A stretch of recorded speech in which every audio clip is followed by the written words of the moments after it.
está lendo agora, Zacarias 9:9. Acompanhe aí na sua Bíblia. Alegre-se muito, cidade de Sião, exulte Jerusalém, eis que o seu rei vem a você, justo e salvador, humilde e montado num jumento, um jumentinho cria de jumenta. Até aqui, só o versículo 9.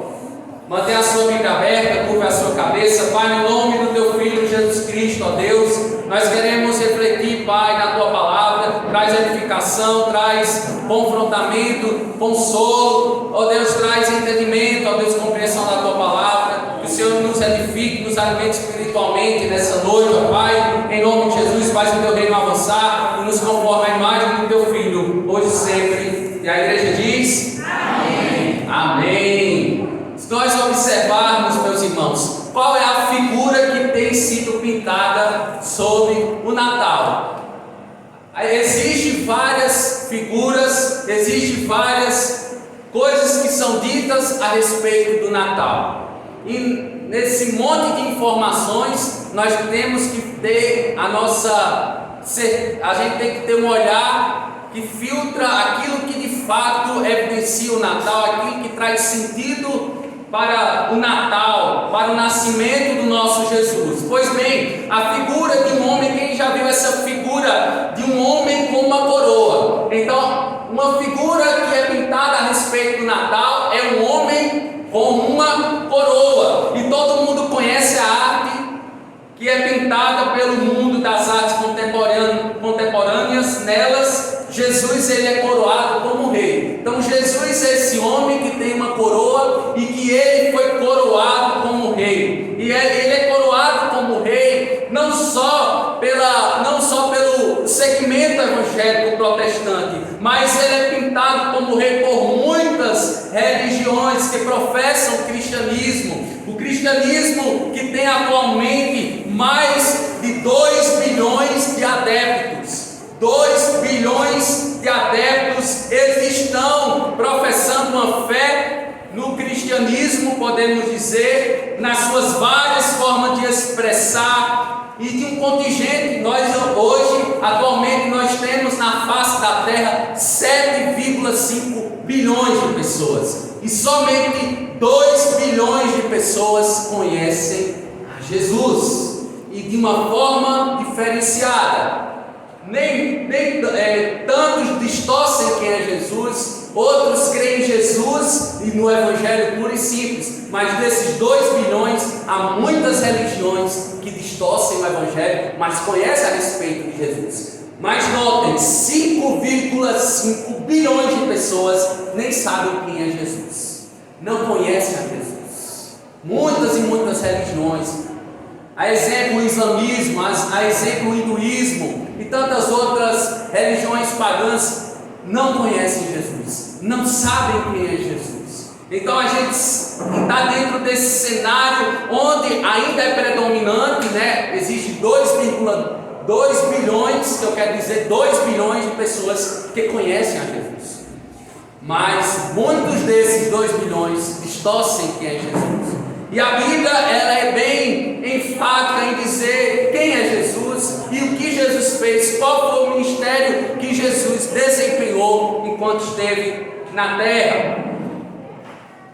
Portanto, o cristianismo ainda é a maior religião do mundo, seguido do islamismo. Então, o cristianismo ainda é a maior do mundo, seguida da religião islâmica. A pergunta que eu quero te fazer nessa noite, a pergunta que não quer calar, preste atenção, é: será que temos celebrado o rei verdadeiro? Ou estamos celebrando nesse Natal outro rei, outro evangelho, ou quem sabe ainda outro Jesus? Porque muitos eles celebram o Natal, mas será que é o rei dos reis, o Senhor dos senhores, que essas pessoas têm celebrado? Será que é o mesmo evangelho? Será que é o mesmo Espírito? Por que eu estou dizendo isso? Porque Paulo falou que havia outro Jesus. No tempo do apóstolo Paulo havia outro Jesus. Será que em nosso tempo outras pessoas têm adorado outro Jesus? Certamente outras pessoas têm adorado outro Espírito, têm adorado outro Evangelho que está sendo circulado, e naquele tempo estava circulando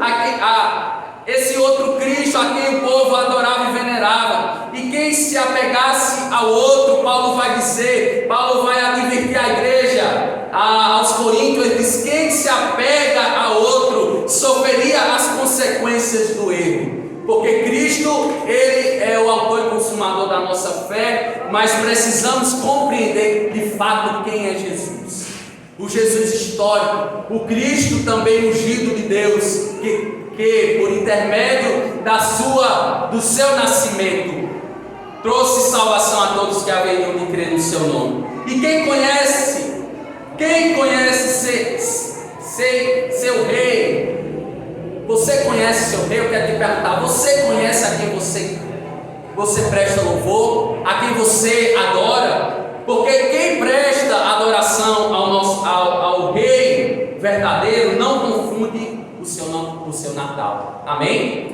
Quem conhece o seu rei não confunde o seu Natal com qualquer proposta secularista e comercial. O texto que lemos inicialmente, agora você que abriu a sua Bíblia, observa aí em Zacarias, esse texto que nós lemos inicialmente faz parte de uma majestosa profecia bíblica, de um rei nascido em Belém da Judéia, conhecido como Nazareno, pois isso indicava, meus irmãos, aonde ele foi criado, depois que sua família retornou ao Egito, ou seja, a cidade de Nazaré, na Galileia. Por isso o chamariam Jesus de Nazaré. Esse é o nome histórico, esse nome é um divisor de águas na história do mundo ocidental. A profecia veterotestamentária do Antigo Testamento, ela cumpriu-se, meus amados irmãos, ela cumpriu-se na entrada triunfal de Jesus,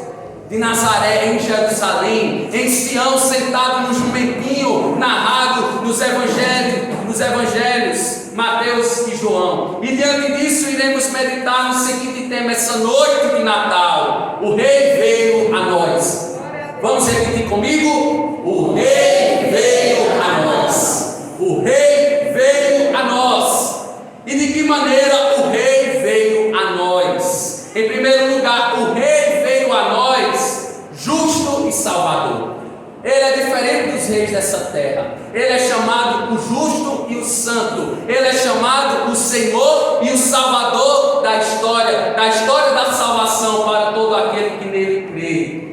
E tem uma canção que tem por título Jesus, o plano perfeito. E a primeira estrofe dessa canção, muito belíssima, expressa muito bem o plano de Deus desde a fundação do mundo, realizado há mais de 2000 anos atrás. Perceba, quando nós olhamos para o nosso passado, para o passado das civilizações, das gerações passadas, a gente observa há mais de 2000 anos um Cristo, o Jesus de Nazaré histórico, mas um Cristo também que, pelo elemento da fé, nós cremos que Ele era o Redentor.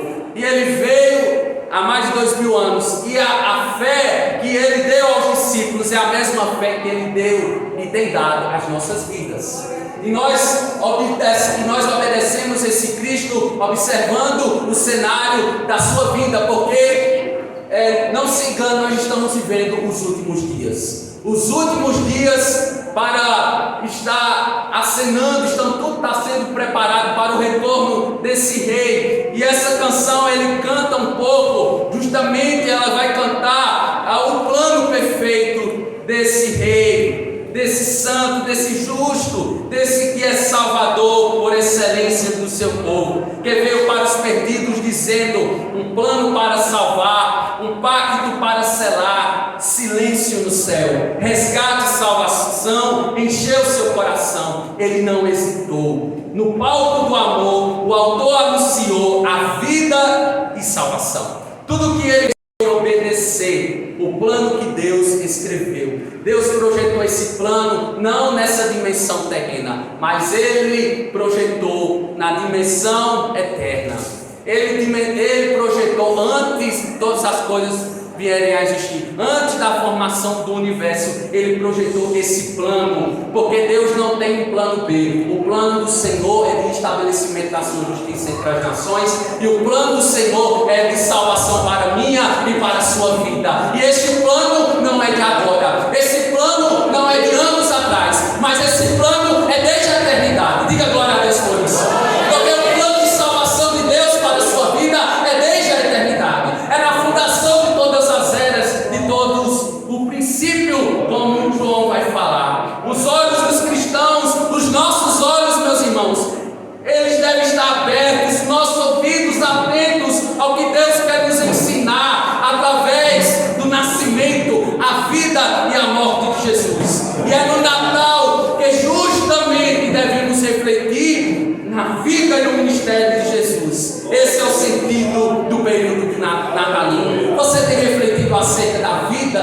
do Messias, você tem refletido acerca da sua morte, da sua ressurreição. É momento de nós reservarmos um momento de contar as maravilhas desse Deus na história, para aqueles que não o conhecem, para aqueles que observam Cristo, um Cristo que não é o Cristo que nós pregamos, aquele que morreu na cruz e ressuscitou ao terceiro dia. Nós devemos compreender que existem muitas religiões e que tem na sua base doutrinária provavelmente evangelhos corrompidos, e nós devemos sempre o quê? Olhar para as Sagradas Escrituras, porque se nós olharmos para elas nos direcionará para o Cristo, aquele que é vivo e verdadeiro, aquele que é diferente, aquele que trouxe salvação a todo o que crê. E é no Natal que justamente devemos refletir acerca desse Cristo. Irmãos, somos chamados de cristãos hoje. Você é chamado de cristão hoje, porque Jesus nasceu. Diga glória a Deus.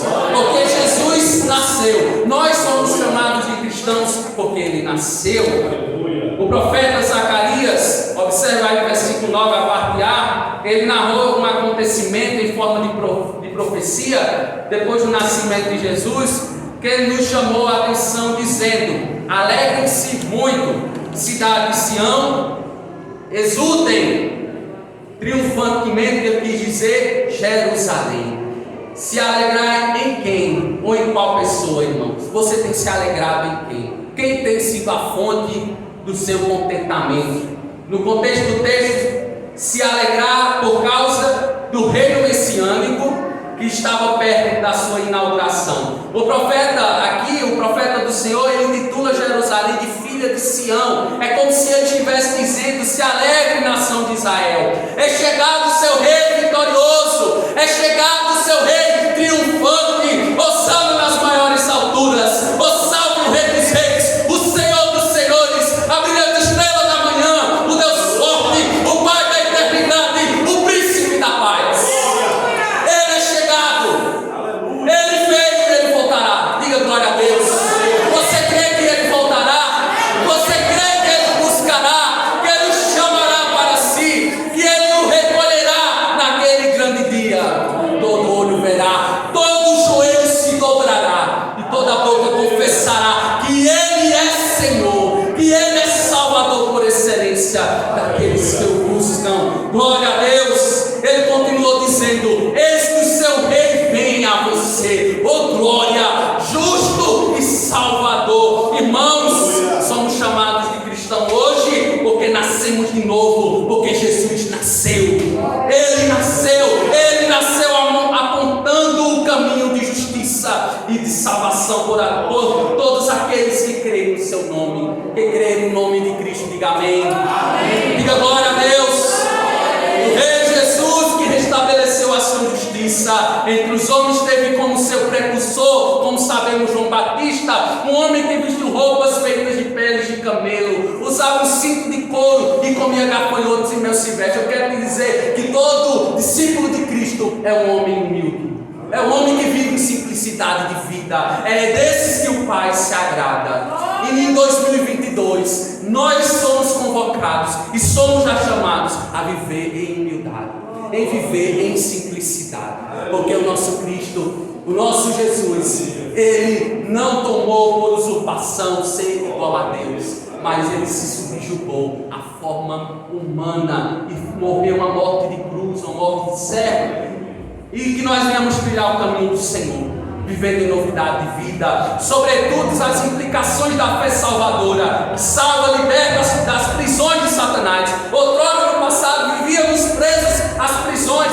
às correntes de Satanás, mas o Senhor nos libertou do aguilhão da morte. O Senhor tirou toda a algema, toda a venda de cegueira espiritual contra a minha vida, contra a sua vida. Jesus é o único que pode fazer isso. Jesus foi o único que pode te libertar. Jesus, o justo de Deus, o Rei justo que cumpriu a justiça perfeita do Pai, e não há nenhum outro como ele, pois Jesus cumpriu a lei e os profetas, sem pecado algum, se tornou pecado em resgate por muitos. O apóstolo Paulo, meu amado irmão, declarou em Romanos 1,16: não me envergonho do Evangelho, porque é o poder de Deus para a salvação de todo aquele que crê, primeiro do judeu, depois depois do grego. Não se envergonhe deste evangelho. Fale deste evangelho, comunique este evangelho a tantos quantos você tem acesso. Não se envergonhe, e tenha um pensamento contrário àquilo que o Senhor projetou para a sua vida, mas viva de igual modo, dignificando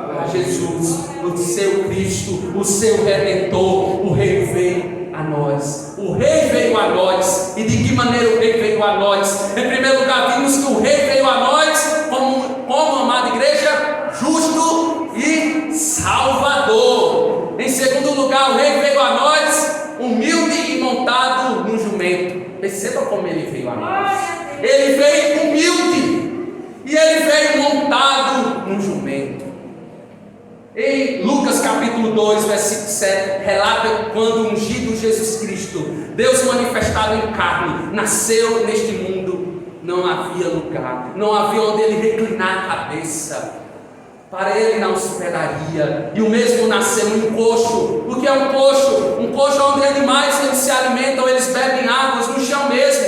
O Filho de Deus passou por esse estágio de humilhação inicialmente. O apóstolo Paulo ele vai descrever esse estágio dizendo em Filipenses 2,8: e sendo encontrado em forma humana, humilhou-se a si mesmo e foi obediente até a morte e morte de cruz. Irmãos, somos chamados de cristãos hoje porque só temos nova vida porque Jesus nasceu. Você só tem nova vida porque Jesus nasceu. Você só é um regenerado porque Jesus nasceu. Nós conversando hoje com a irmã Lenira, e a irmã Lenira perguntou: mas se Jesus não tivesse morrido? E aí nós respondemos para a irmã Lenira: nós estaríamos mortos nos nossos delitos e pecados. Estaríamos totalmente direcionados a uma morte eterna. Era uma devassidão, meu amado irmão. Mas Ele provou seu amor para conosco, pelo fato de Cristo morrido por nós, sendo nós ainda pecadores. Ele, você é um Deus rico e cheio de graça e de misericórdia. Ele nos salvou, meu amado irmão. Minha amada irmã, Ele nos salvou. Ele é um Deus cheio de graça. E o Natal celebrado pelos cristãos é porque Jesus veio até nós. Esse é o sentido real do Natal, e ele deve ser celebrado com humildade. Amém? Celebre o Natal com humildade, com alegria, com gratidão pela salvação em Jesus já consumada na sua vida, porque a salvação foi te dada e ela já foi consumada no presente momento. Eu te falo isso, mas ela tem que ser desenvolvida, a santificação para a salvação. E o profeta Zacarias dá continuidade à sua profecia dizendo, versículo 9, parte B: humilde e montado no jumento, um jumentinho cria de jumenta. Um rei montado no jumento não foi qualquer rei humano, mas é o rei mais poderoso da terra, e que deixa uma lição para todos os seus súditos, seus seguidores de simplicidade. Segundo alguns estudiosos, é provável, preste atenção, que ao usar o jumento como montaria, esta esteja mais relacionada à humildade do que à realeza. Irmãos, isso quer nos dizer algo, que Jesus nos deixa aqui o exemplo de humildade. Mesmo Ele sendo Deus e Todo-Poderoso, Ele comunica uma das suas características principais que todos os discípulos devem ter. Portanto, sejamos humildes, amém? Que você seja humilde, que eu seja humilde. Façamos a diferença, pois o mundo está de cabeça para baixo. O mundo está repleto de pessoas orgulhosas, vaidosas, soberbas, mesquinhas, arrogantes, soberbas, presunçosas, avarentas e cheias de si. Mas eu e você, nós fomos chamados para viver uma contracultura. Nós somos chamados para viver uma contramão. Se o mundo dita esses valores, nós devemos viver os valores do reino, os valores pregados no Sermão da Montanha, no Sermão do Monte por Jesus. Paulo vai dizer com os tais em Filipenses 3:19: o destino é a perdição, o seu Deus é o estômago. Em outras vezes, e tem orgulho do que é vergonhoso. Eles só pensam nas coisas terrenas. E segundo o pastor Hernandes Dias, o dono do mundo não nasceu num berço de ouro. Perceba o que ele vai falar de forma tão poética. Ele diz que o dono do mundo não nasceu num berço de ouro, mas num coxo de palha. Cresceu como um carpinteiro pobre vila de Nazaré. Começou o seu ministério como um rabino itinerante, que não tinha onde reclinar a cabeça. Sendo rico, se fez pobre, sendo servido pelos anjos no céu, cingindo-se com um avental, e lavou os pés dos discípulos, que infantilmente disputavam entre si um lugar de honra na feira das vaidades humanas. Cuidado com as vaidades dessa vida. Cuidado com as propostas indecentes dessa vida. Não negocie o evangelho precioso de Cristo por qualquer iguaria, por qualquer coisa dessa vida. Amém, igreja? Amém. Estejamos atentos, vigilantes, porque Satanás ele está ao nosso derredor, e qualquer situação ele nos envergonha, ele nos abate, ele nos dá uma rasteira. É sorrateiro a situação de perseguição, que muitas vezes a gente está fragilizado, e a gente está de alguma maneira influenciado para cometer situações de desonra com este evangelho, mas possamos cuidar e zelar por nosso testemunho, por nossa integridade. Amém? Irmãos, só somos chamados de cristãos hoje porque só temos esperança de vida eterna porque Jesus nasceu. Somente porque Jesus nasceu. E para concluir, Jesus nos diz hoje: aprendei de mim, porque sou manso e humilde de coração. Vamos repetir comigo o que Jesus disse? Vamos lá? Aprendei de mim, porque sou manso e humilde de coração.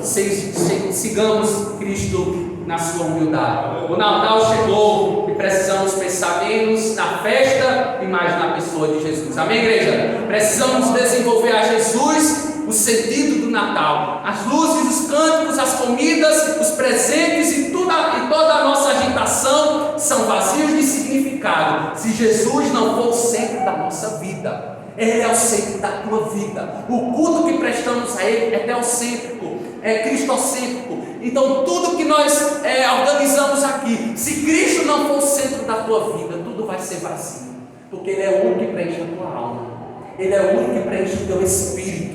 Amém, igreja? Então Ele é o sentido do Natal, Ele é o sentido das nossas vidas.